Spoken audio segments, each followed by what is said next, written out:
Hello and welcome to That Jewish News Show. I'm Laura E. Adkins, the Forward's opinion editor. And I'm Benyamin Cohen, the Forward's news director. As always, if you're joining us live on Facebook or YouTube, feel free to say hi and where you're joining us from in the comments. And if you're listening on Apple or Spotify, don't forget to subscribe, rate, and review That Jewish News Show. If you're listening elsewhere, you can use those platforms to rate us as well. Up ahead, we will be speaking with Julia Haart. She's the star of Netflix's My Unorthodox Life. And we are going to be talking to her not about that, but about her recent trip to Ukraine. It's the second trip she's taken to the war-torn country this year. I'm curious to hear her thoughts on what's happening on the ground there. But first, Laura, it's been a little over a week since our last episode. What's going on with you? It has been. Well, other than Tisha B'Av, the other reason that we took a little break is we had an editor's retreat in New York City. So Benjamin and I got to see each other face to face off of a screen for the first time in a while. Yep. Benjamin, you were more excited about Times Square than anyone I've ever seen I'm for a someone that tourist. it was very fun. But what else happened? We saw Alex Edelman again. Right. That was fun. We saw Um, Alex Edelman on Broadway. Yeah, that was really fun. yes, it was a pleasure. And yeah, that was the last week. How's returning to the farm? It's so nice to be able to. It's so exhausting to be walking around all day everywhere. Like I just get so used to living at home in my pajamas and having to That is schlep very all around on the New York subway. It was that is very counterintuitive. One would think that running a farm requires a bit more strenuous activity than strolling in the that, streets of New York. well, it's less stressful though. Like yeah, I did spend about 3 hours doing yard work yesterday. So you are correct. Happens. Did you see any movies? Yes, as I mentioned the last time we recorded, I saw the Barbie movie, which was Oh. delightful. Um, I didn't really understand why the perhaps faux conservative backlash to the movie exists. I thought it was Mhm. lovely. Family members that I have that are conservative but less online also liked it. So maybe it's just a symptom of Twitter bubbles. But it was lovely. I'd like to see it again, hopefully with my mom at some point. But yeah, it was lovely. You saw the other competing one, right? Yeah, we The have a other half split of household here. Barbenheimer. Yeah, Yes. my wife saw Barbie and I saw Oppenheimer. Um, I was looking forward to it because Everyone because I've heard has had the same reaction, by the way, except for which is PJ, what who loved it. high pitched voice.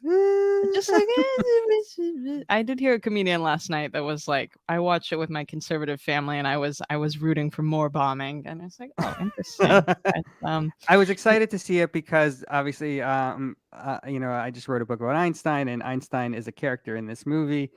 Um, and the movie actually was much more Jewish than I expected. The much Oppenheimer. it's in the title. I mean, the titular character is a Jewy Jew. Yes. So Well, I didn't realize, but his Jewishness and his fellow Jewish scientists, their Jewishness is actually a big yeah, plot point in the movie.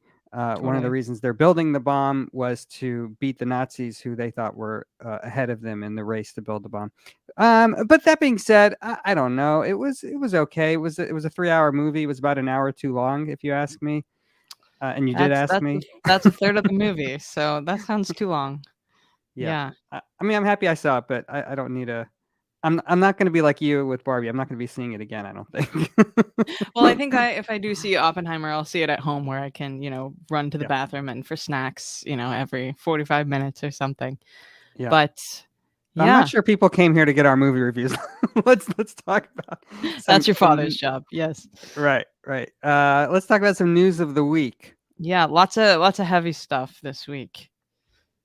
We Yeah. have a new development in the latest round of the Pittsburgh synagogue trial.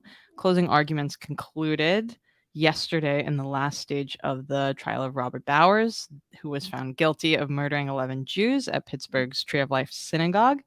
And this trial, as we've spoken about before, had three phases, unlike most that have two, where there's just guilt and innocence. The final sentencing phase to decide whether Bowers will be sentenced to death or serve life in prison. So we'll be watching that closely, and our colleagues in news will be covering it. Yeah. Elsewhere this week, big news for us, for our readers, and for our newsletter subscribers was Elon Musk reinstated Kanye West's Twitter account on Sunday. Ye's Twitter account. Oh, sorry, Yes. Yee. And it's actually not Twitter account, it's X account, I guess. X account. Lots of name changes happening. Yes. Obviously, Jewish groups were not happy. Kanye West has been off Twitter for, I think, 8 months, or I think it was December when he was kicked off of Twitter and many other social media platforms after he went on a bunch of anti-Semitic tirades at the end of 2022. Yeah. Jonathan Greenblatt, the CEO of the Anti-Defamation League, called the move by Twitter absolutely sickening. And he, added that Kanye has not done any teshuva, any repentance, and he was shocked that Twitter would reinstate him. As I think I checked this morning, I don't think Kanye's posted anything. Donald Trump was also kicked off of Twitter, and he was reinstated, and also has yet to post anything. So I don't Yeah. know.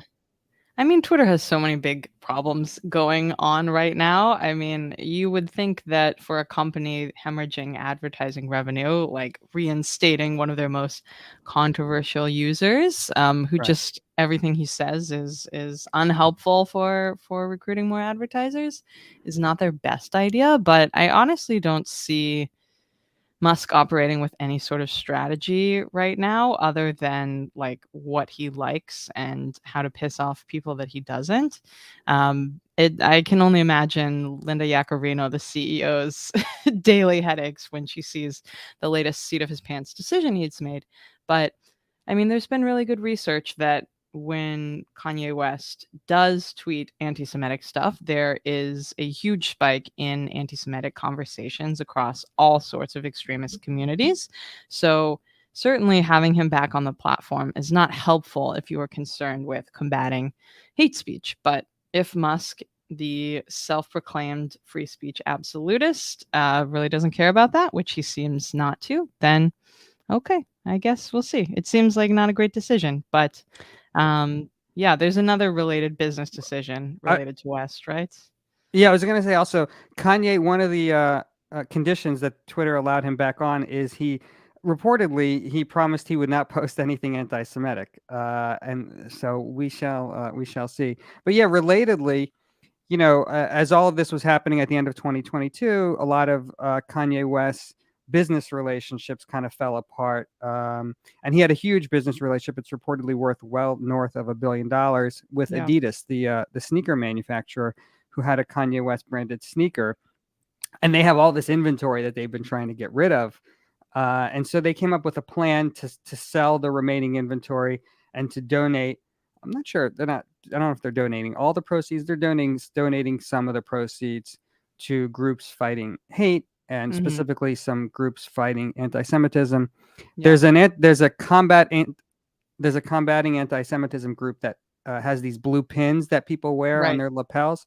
And so I think when you buy these Adidas sneakers, Adidas is sending out those blue pins as well with Interesting. the sneakers. I think those are made by an organization we've covered before that end Jew hatred. I think I'm not sure about that, but It, I'm just very cynical about any corporate either, attempts to seem politically correct or virtue signal on a particular issue. At the end of the day, Adidas is about making money, and they know that being affiliated with someone who has gone on anti-Semitic tirades, among other things, racist tirades as well against the Black community, is not a good look for them. So I am not convinced that Adidas has any cares about anti-Semitism or hate beyond covering their bottom line. So nice gesture. Blue pins don't stop anti-Semitic assaults or anti-Semitic speech. Like it just, I'm not. Corporations are not moral agents of good 9 times out of 10. Right, So right. Last week when we were together, I saw you were wearing Nike sneakers.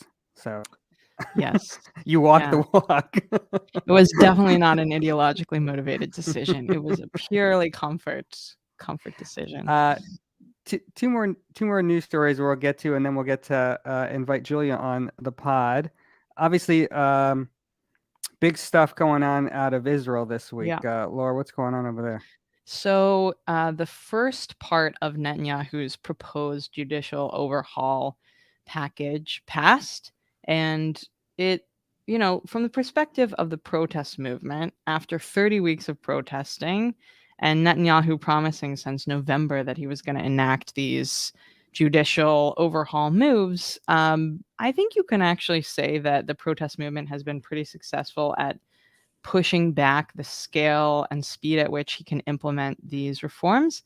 However, I've been speaking to some Israeli economists recently, and they point out that Israel is a usually very stable country economically, has long attracted a lot of investment, especially in its tech sector. And this latest round of stuff is just really spooking investors. Since the election, the S&P 500, the major stock index here, and the top 125 Israeli companies were kind of trending together. And since the election, it totally split. S&P 500's been doing well. Israeli market tanked. Despite decades of war and instability in other ways over different periods, Israel is usually seen as pretty resilient. But the very real threat to Israel's democracy now is really spooking investors. And not only that is really hurting the lives of Israelis in terms of inflation going up, cost of living going up in the already super expensive country. And the economists I've been speaking to say that even if the protest movement were to be successful and roll back what's happening, the damage that Netanyahu's administration has done is going to take a really, really long time to undo. So we'll be watching that closely. But you have a lighter item for us before we one lighter Julia? item to end our news section, and then we'll bring on Julia. This headline just caught my attention. I had to share it. Trader Joe's has issued a voluntary recall on its pre-made falafel because the products, quote unquote, may contain rocks. And that's why we don't eat falafel outside of the Middle East. Everyone should learn their lesson on that. All right, it is the time in the show for our interview. Julia Haart is an entrepreneur and businesswoman. You may know her from Netflix's My Unorthodox Life, but we know her as a friend of the pod. She is our second time guest. That is true. On the podcast. Excited to have you. Thank you guys Julia, for having me. Hey, Ben. Welcome back. How are you? Ben, I'm good. You know, Ben and I know each other since Atlanta, right? Yeah. He's known me a really long time. Yeah. Go way back. Yeah. We go way back. We have secrets to tell. we have secrets not to tell. Next podcast episode. Yes. Next perfect. Podcast. So we're having you on today. We've talked to you in the past about your reality show. We've talked about your book at great length, which highly recommend. Brazen, get it now. Now out in paperback, and the audiobook, which you read. But we want to have you on today to talk about your recent trip to Ukraine. I think it's the second trip you've taken this year to the region. Tell us, what is your personal connection to the region? Well, this is going to sound very funny, but I don't take freedom for granted, right? I wasn't free until I was 42 years old, and now here I am again, fighting for my freedom all over again. So freedom to me is something that I had to fight for. I had to really give up my family, my friends, my community, everybody I knew, and start this journey alone. And you look at Ukraine, they're not just giving up family and friends and comfort and happiness, they're giving up their lives for freedom. And if you look at the world around us, to me, if you see all of what's happening across the world, there are two groups of people currently today who are really fighting for freedom. And that's the Ukrainian people and the Iranian women. They are putting their lives on the line to live an authentic, honest life. There's that Emiliano Zapata. Am I saying the right? I'm abysmal with names. I'm hoping that I'm saying this right. I think it was Emiliano Zapata, the Mexican revolutionary. He said, "I would rather die on my feet than live on my knees." Yeah. And Zapata, yeah. Is it Zapata? Yeah. Oh my God, I'm so You got proud. it. I'm so happy with myself that I remembered the guy. I was able to, B'Shem Amro, right? I was able to say it in the name of the person. So Ukrainians embody that.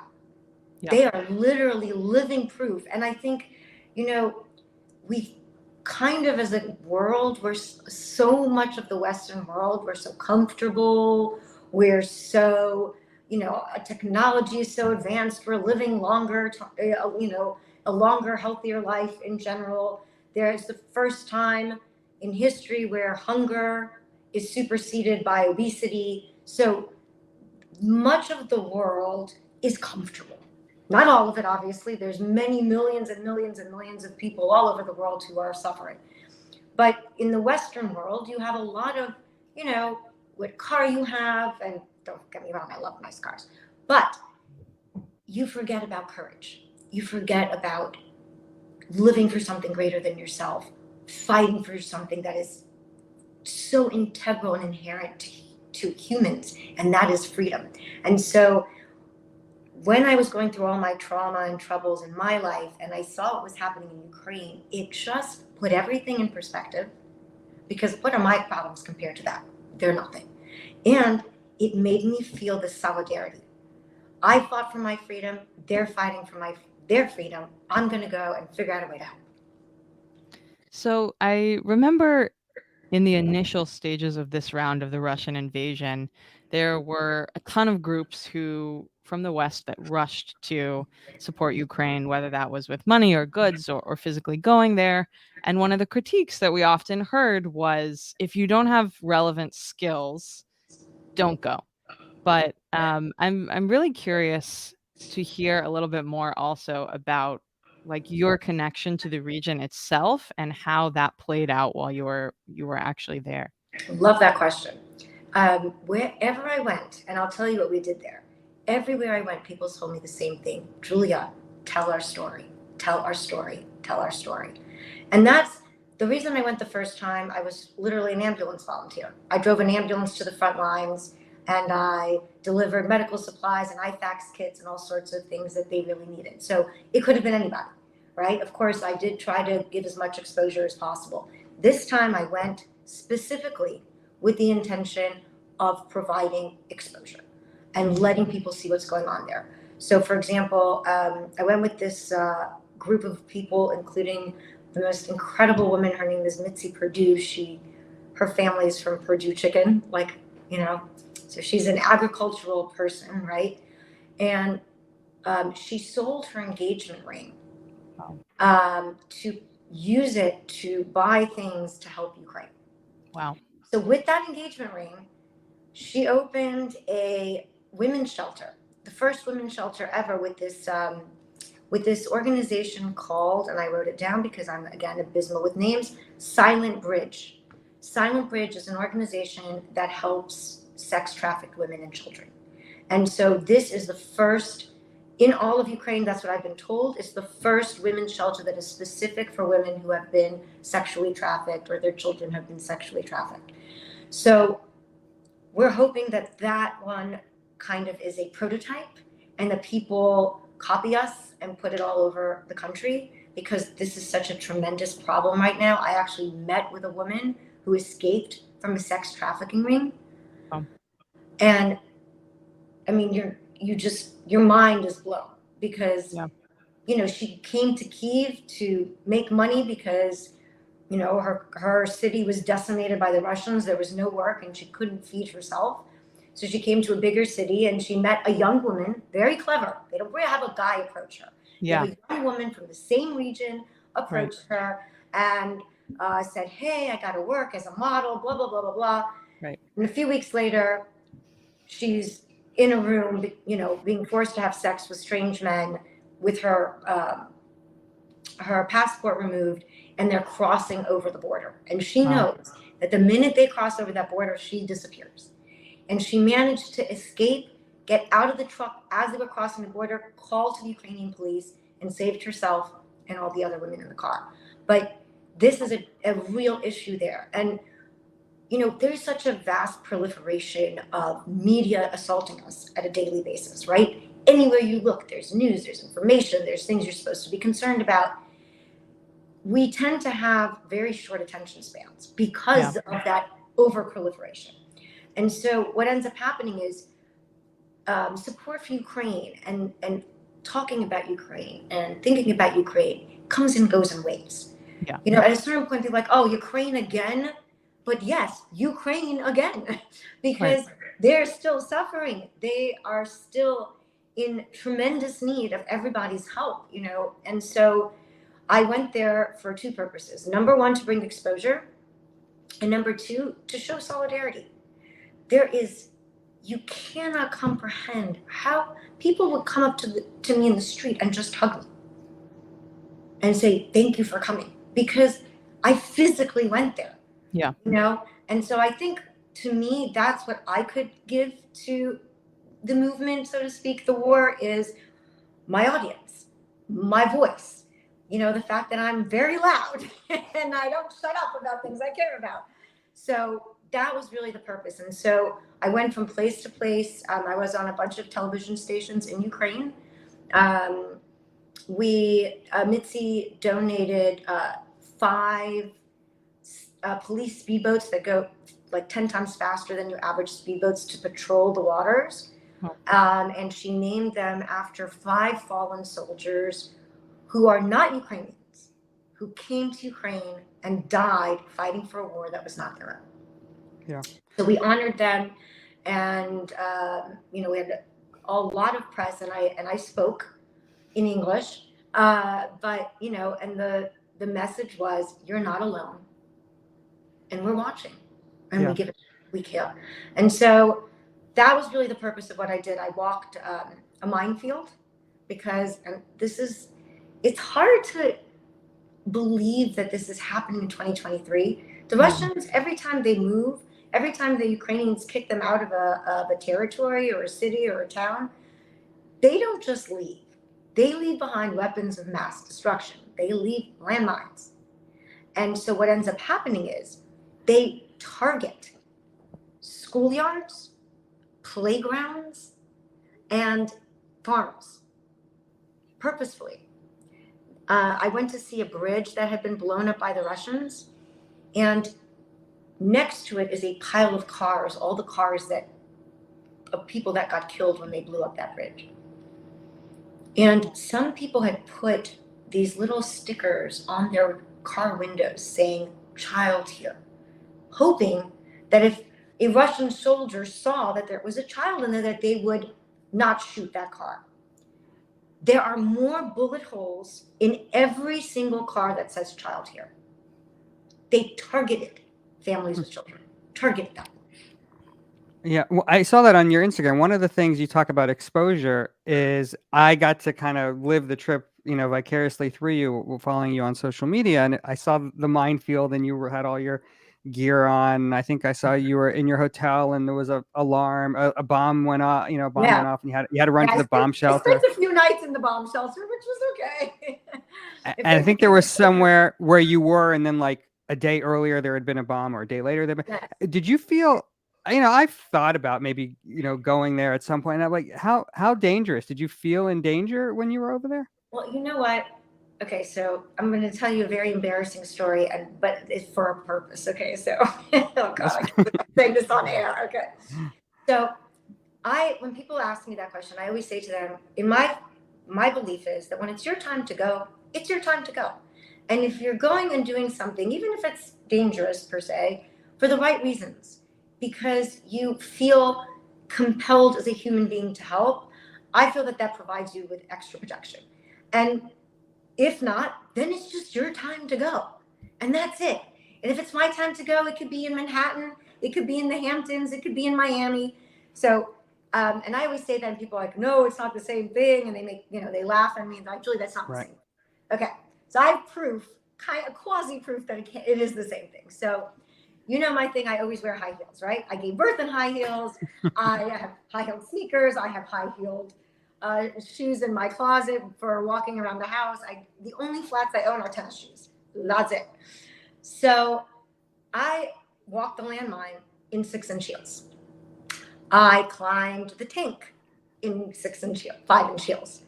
I we blew up some of the landmines to show how like the police are doing it, and it's really cool. And it was pouring rain and 4 inches of mud, and I came in my 5-inch heels. Never fell. I went to the front lines in January in 5-inch heels, ran away from getting shot at in 5-inch heels, no problem. I go from Ukraine to Rwanda. I'm in Rwanda. I'm staying at the Marriott, and I walk into a room, like, you know, there's executive business lounges, things. Yeah, right. We're supposed to have a meeting. And I walk into this room in a hotel. I'm in a hotel. I'm in actually a gown because we're going to some event afterwards. I'm literally in the hotel, normally dressed with my usual 5-inch heels. And I walk into this executive lounge, and they had just polished the marble. Mm. And I had a genuine Tom and Jerry moment. I went flying across the room, spun around, landed on my butt, hit my head, blacked out, got a concussion, was dizzy and vomiting for a good week in a hotel. Wow. And why do I say this? Because that's where it happened, in a hotel where I was completely safe. So when it's your turn to fall, you're going to fall. When it's your turn to die, you're going to go. And in the meanwhile, if I'm going to die, I want to die a fucking Viking warrior death where I'm fighting for something I believe in, and I'm out there and I'm trying to change the world. So that's basically my philosophy. What do you feel are some of the biggest misconceptions people right now have about Ukraine in general and what's going on there right now? I think, that the, I think, who was it? Again, I'm going to hopefully say the right person that said this quote. I think it was Winston Churchill. He says, a lie gets halfway around the world before truth has time to put its pants on. Yeah. The Russian propaganda machine is so powerful and so successful and so overwhelming that people started believing what Russia was saying, that Ukrainians are Nazis and they're killing each other and all this literal nonsense. First of all, Ukraine is run by a Jewish man. It's a Jewish president. Right. So, I mean, the country elected a Jewish person. So that's a pretty decent sign that things are changing there, right? And and I myself have been the victim, as you know, of mass propaganda, I would say. Obviously, on a much smaller, on a different scale. On a much smaller, easier, not as dangerous scale. So obviously, we're comparing not just apples and oranges, we're comparing apples and, I don't know. Babka. Yeah, exactly. Apples and vodka. But my point is that that's part of it, is that people don't realize what the Russians are doing in Ukraine. People don't realize how much trauma and damage they're causing. I met with a woman there this time. I had dinner with this woman. She, I don't, if anyone's very young and listening to this, close your ears for a second. She was standing in a line of women captured by the Russians, and they were scooping out their eyes with a spoon. Wow. That's crazy. Yeah. You've been on the front lines twice now. Do you have a take on how or when this will end? I've only been on the front lines once. I went January to the front lines. This time I was in Lviv and Kyiv. I do want to go back to the front lines, but this trip, it was about the landmines, food security, the opening of the women's shelter, and the police boats. That was, it was more about the infrastructure. And then my favorite thing was Operation Pimp My Ride. So this is so cool. So there's this guy, Viktor Chevchenko, his name I will never forget. He was with me in the front lines the first time I came. So, when you are with someone under such extreme circumstances, you become friends faster than you would normally. Yep. This guy, husband, father, CEO of the biggest, company, logistics company in Ukraine called Zomler. Big, very important person. When the war started, He put down his pen, quit his job, and joined the army. Picked up an AK-47. And I spent a week with them in Ukraine, and I was just blown away by his courage. And there was this incredible man named Alex, who's one of the top trial lawyers in all of Ukraine, who again put down his pen to pick up an AK. I saw him on your Instagram. Alex, yeah. So these two guys were with me in Ukraine, in the front lines the first time I went, and they're just the most extraordinary people. And of course, when I was coming back, I told them I was going to be there, and so they made it to Kyiv to say hey to me and to kind of connect. And so Victor came up with this brilliant idea, because that before the war, Ukraine didn't really have much of an army. They're very peaceful people. Right. They didn't have really much of an army. And so they didn't have tanks. They didn't have weapons. They didn't have anything. And so what they're doing now, they're short on these things. And so his idea, Victor's idea, he calls it Operation Pimp My Ride. And it's so awesome. And it says it in Ukrainian it actually literally says Operation Pimp My Ride in Ukrainian, although I don't know how to say it in Ukrainian, literally on the sides of all the tanks. So what they did is they found like 30 to 40-year-old Soviet tanks and also Russian tanks that from this war that had been blown up or captured. They fixed them, they repurposed them, and they used Russia's own weapons against them, which I just think is so awesome. Just so incredibly awesome. So yeah. That is. So you were born in Moscow, and a lot of Ukrainians, I would say probably most Ukrainians' first language is Russian. But recently, since the last invasion, there's been a political push not to speak Russian by some people and really only speak Ukrainian. Did you have conversations in Russian? Did you feel that it was politicized to do so? Like, how did you navigate those language challenges? It's interesting that you say that, because when I did that speech with the police boats, I thought about it, because I could speak in Russian without a problem. I could have given the whole speech in Russian, but I thought to myself, that is the wrong message. I do not want to send that message. Yeah. I'd rather speak in English than speak in Russian. And so anytime I spoke publicly, I just spoke in English, because I did feel that speaking Russian is kind of like, I didn't feel comfortable speaking Russian. I just didn't. Yeah. The only time I spoke Russian is, when I was with people who already knew me, or like, let's say if someone was trying to explain something to me about how to walk the landmine or how not to get myself blown up, we would speak back and forth, and I would, speak in Russian. But other than that, in any public setting, I did not. I chose English instead, because I did think that, I don't think Russian is the language we should be speaking right now in Ukraine. Right. So yes, I agree with that one. Yeah. Yeah. So you said you plan on going back for another trip at some point? Yes. Yeah. I have kind of a really not exciting thing, but something that I think can really help. It's the biggest thing I've ever tried to do in my life.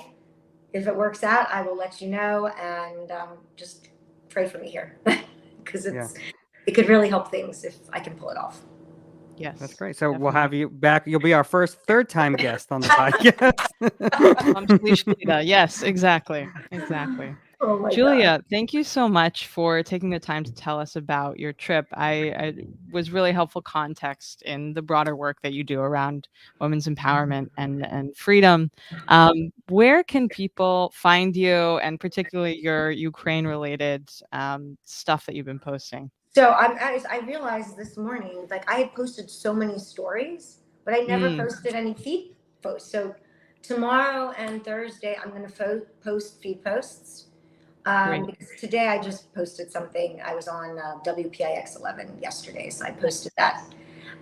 So tomorrow and Thursday, I'm going to post about Ukraine, and in there, I'm going to put in all the organizations: Silent Bridge, that helps women that were sexually trafficked; the Halo, which helps with landmines; the Ukrainian Kyiv Police, that also has this incredible landmine organization. So that if people want to help and they want to donate, in my post, I will put all the links. And honestly, they need every dollar they can get, and even more than money, they need. I know this is going to sound very, woo of me, but they need to feel loved. They need to feel that people are with them, that they're there, that they care. And again, of course, and it's embarrassing to compare the two because they're so not comparable. But again, you asked me about my connection to it. So, as in my tiny little microcosm of problems, when I was going through the most difficult parts of my, last year, I tell you something about this man that is sitting. I don't know if he's sitting next to you. Probably not. You're probably in different cities for all I know. Yes, different states. Different states. There we go. Benyamin and people like Benyamin really kept me alive. No, I'm not kidding. He checked on me every week, probably in the beginning.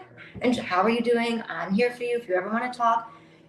You're laughing, but you have no idea what that meant to me because it made me feel that I'm not alone, that people still care about me, that there are true good people who know me, who know that this is just literal propaganda. Yeah. And so I understand, and again, in the tiniest microcosm, to compare it to what's going on in Ukraine is embarrassing. You'll have Dil, yeah. You'll have Dil, okay? So yes, it Yes. is not comparable. I'm just trying to, put it in my little tiny way to explain why I understand that need to not feel alone. Yeah. To feel supported. So if you Yeah. cannot afford to give money, there's Ukraine.ua. Again, I'm going to post them all. Just send a message. So just to give you an idea and an understanding of how important it is to them. So this is, I think this is their official social media here. Yeah. Right? It's their official Instagram. Ukraine.ua for our audio listeners on Instagram. Exactly. Ukraine, sorry guys, Ukraine.ua. And I always tag them. I always tag Ukraine when I post anything. And look what I got from them. Thank you for sharing the truth. That's what they need. They need people to share the truth. They need to know that people out there care. So if you can't send money, send a message. You have no idea how your words can change people's lives. Yeah. Absolutely. Julia, thank you so much. We really appreciate it. And keep us posted on your work. I will. Thank you. It's great to talk to you. Likewise. Yes. Bye. Be well. Wow. Second time guest. Hoping that's your conclusion.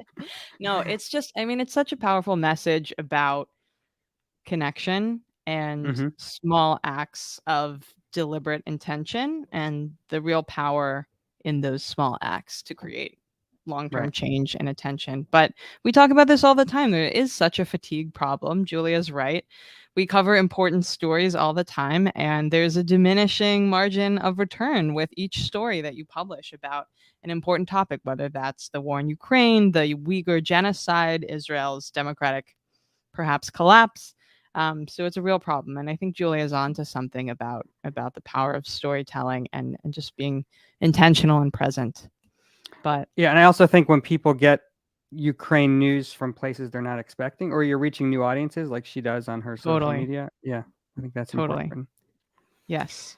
All right, before we wrap up, let's get to some recommendations.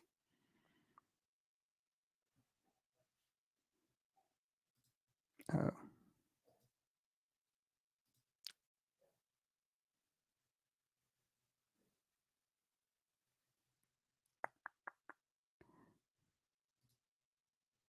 Uh-oh.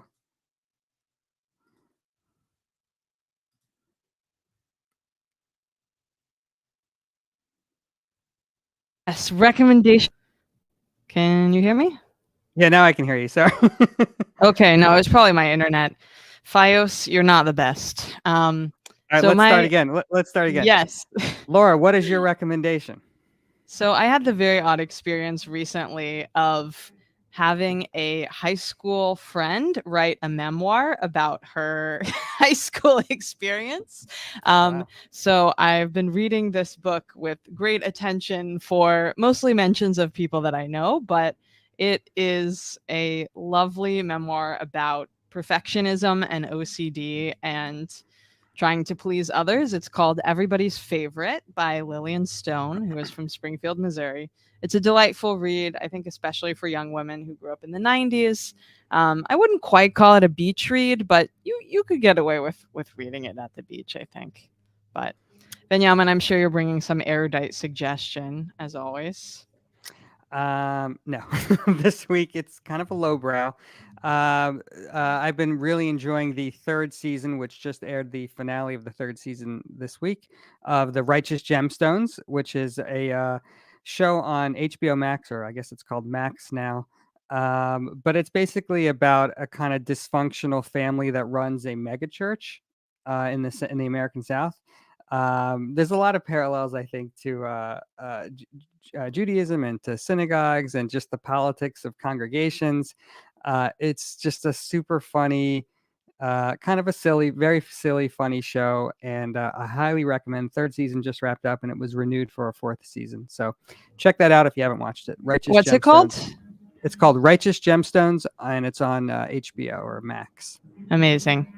Cool. Well, as you can hopefully not hear, my upstairs neighbor is vacuuming, which perhaps is our clue to wrap it up for the day. But Benjamin, take care of the farm, and we'll see you next week. All right.